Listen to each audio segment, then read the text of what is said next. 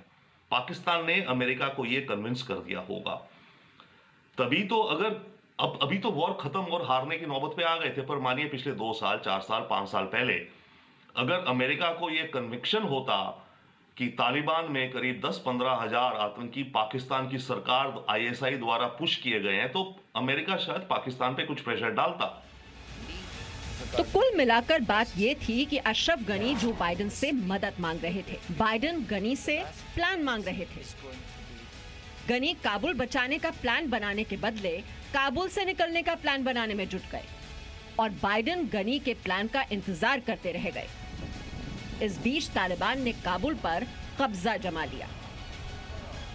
कहानी खत्म हुई। काबुल से अनस मलिक के साथ ब्यूरो रिपोर्ट जी। तो अमेरिका को अफगानिस्तान सरकार के प्लान से ज्यादा भरोसा तालिबान के प्लान पर था और यही वजह है कि जो बाइडेन और अशरफ गनी फोन पर लगे रहे और तालिबान अपने प्लान को जमीन पर उतारने में जुटा रहा। नतीजा ये हो गया कि जो अमेरिका है और अशरफ गनी दोनों काबुल से आउट हो गए और तालिबान काबुल में इन हो गया। अब आपको अमेरिका और तालिबान के बीच एक सीक्रेट डील के बारे में बताते हैं। वैसे तो अमेरिकी सैनिकों की वापसी को लेकर बड़ी डील दोहा में हुई थी, लेकिन ये जो सीक्रेट डील है उसके बारे में हम आपको आज बताने वाले हैं। उसका संबंध अमेरिकी नागरिकों को काबुल से सुरक्षित बाहर निकालने से जुड़ा हुआ है।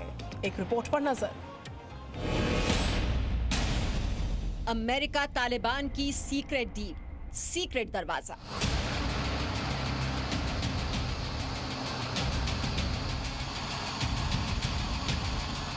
तीस अगस्त की देर रात काबुल एयरपोर्ट से अमेरिकी सैनिकों की आखिरी टुकड़ी का जाना, इन तस्वीरों को पूरी दुनिया ने देखा। लेकिन काबुल एयरपोर्ट पर अमेरिका के नागरिकों के जाते हुए एक भी दृश्य आपको याद है क्या? सेना की वापसी के बाद अमेरिका के राष्ट्रपति जो बाइडेन ने दावा किया कि उन्होंने अफगानिस्तान से 1,20,000 लोगों को सुरक्षित बाहर निकाला, लेकिन उन्होंने ये नहीं बताया कि अमेरिकी नागरिकों को वहां से निकालने के लिए तालिबान से उनकी क्या डील हुई थी। Last night in Kabul, the United States ended 20 years of war in Afghanistan, the longest war in American history. We completed one of the biggest airlifts in history, with more than 120,000 people evacuated to safety. That number is more than double what most experts thought were possible. No nation has ever done anything like it in all of history. CNN की report के मुताबिक अफगानिस्तान में फंसे अमेरिकी नागरिकों को सुरक्षित ले जाने के लिए तालिबान के साथ सीक्रेट डील हुई थी और इस डील के मुताबिक काबुल एयरपोर्ट पर तालिबान ने एक सीक्रेट गेट बनाया था जिसे सिर्फ अमेरिका के नागरिकों के लिए ही खोला जाता था। यहाँ तक कि उनकी मदद के लिए कॉल सेंटर भी बनाए गए थे।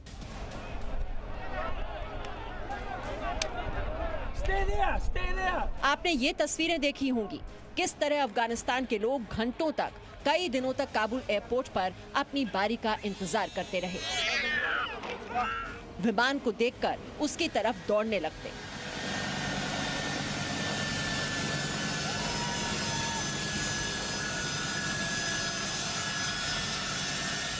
एक तरफ हथियारबंद तालिबानी, दूसरी ओर अमेरिकी सैनिक।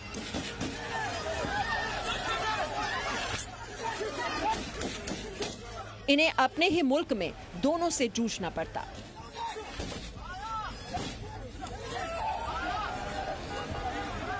लेकिन अमेरिका के नागरिकों के लिए काबुल एयरपोर्ट पर अलग इंतजाम था।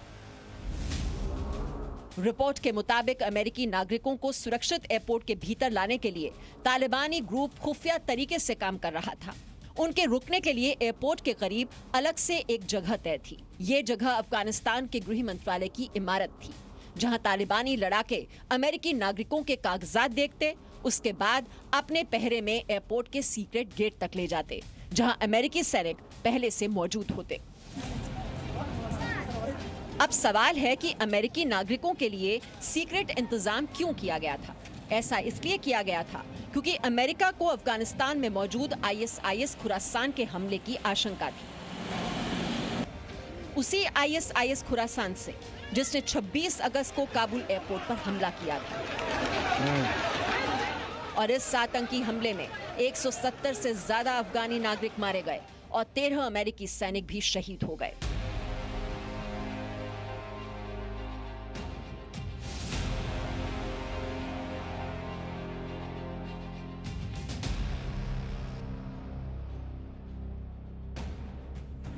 अफगानिस्तान से सेना वापसी के फैसले को लेकर अमेरिका की दुनिया भर में आलोचना हो रही है, लेकिन अमेरिका के राष्ट्रपति जो बाइडेन अपने फैसले को देशहित के लिए जरूरी बता रहे हैं।